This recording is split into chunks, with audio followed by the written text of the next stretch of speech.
This is the Patient Provisioning module for PHS Connect. Log in to PHS Connect.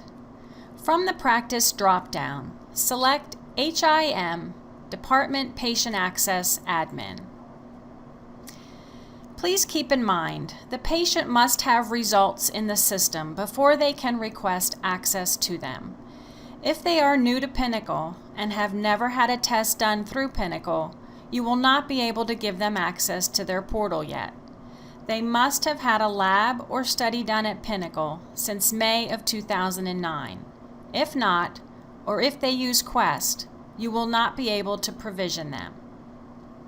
Enter the patient's demographic information, including their last name and first name, date of birth, last 4 digits of their Social Security number, and their zip code. At this point, you should be utilizing a government-issued form of identification from the patient to be sure they are who they say they are. Ask to see their driver's license.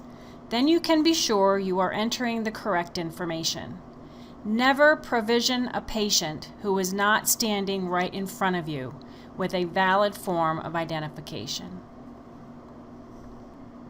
Once you have the patient's information entered, click the Search button. This should produce 0 results. If you do find the patient at this stage, that means they are already provisioned. You will have to have the patient contact MobileMD to obtain assistance if this happens. Click Create New User. Once the user has been created, finish entering all the information.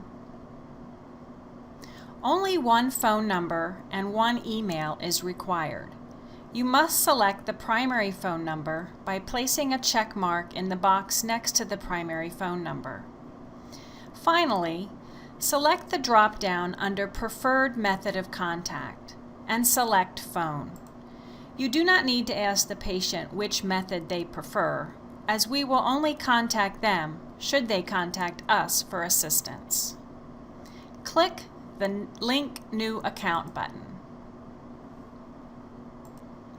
In order to link the account, you have to search for the patient in Pinnacle's database. On this screen, enter only the patient's last name and date of birth. I have entered the last name of Duck and the date of birth of 1/1/1967 so that the search produces a result. Click Search. Click Select next to the correct patient when the list comes up. If you find multiple accounts and they are verified by date of birth and the last 4 of the Social Security number to be the same patient, please select both of them. If you search and do not find the patient, please verify last name and date of birth are correct and that the last name hasn't recently changed. If you have verified that you have entered only the last name and date of birth and that they are correct and you still cannot find the patient, please call the PHS Connect team. Click Select, then click the Complete button. On this screen, change the relationship to self and then click the Create Record Request button. A pop-up window will display the validation key. Print out the validation key and hand it to the patient. Let the patient know they will be receiving an email telling them how to finish the process.